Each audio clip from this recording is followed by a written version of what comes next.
Hello guys, எல்லோரும் எப்படி இருக்கீங்க? நல்லா இருக்கீங்களா? இன்றைக்கி நம்ம 2 ஸ்பூன் செய்கிறது தான் பார்க்க போகிறோம். இதுக்கு முன்னாடி ஸ்பூன் போட்டிருந்தோம். ஒரு டேபிள் ஸ்பூன், ஒரு டீஸ்பூன் போட்டிருந்தோம். இப்போ வந்து 2 டேபிள் ஸ்பூன் போட்டிருக்கோம். இந்த 2 டேபிள் ஸ்பூனுக்குமே ஹேண்டில் மூங்கிலில் போட்டிருக்கோம். ஏற்கனவே நம்ம போட்டது மூங்கில் இல்லாமல் அதே தேங்காய் ஓட்டுலையே செஞ்சது போட்டிருந்தோம். இப்போ 2 பிள்ளைகளுக்கு, எங்கள் வீட்டு குழந்தைகளுக்கு 2 ஸ்பூன் ரெடி பண்ணியிருக்கேன். பாருங்கள் எப்படி இருக்குன்ட்டு. இதுக்கு அடுத்த வீடியோ இந்த 2 ஸ்பூனை சேர்த்து பயன்படுத்துறதுக்கு 2 கிண்ணம் செய்கிற வீடியோவும் வெளிவருது. பாருங்கள்.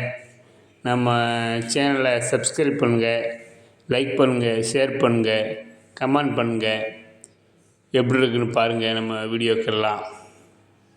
Okay guys, thank you.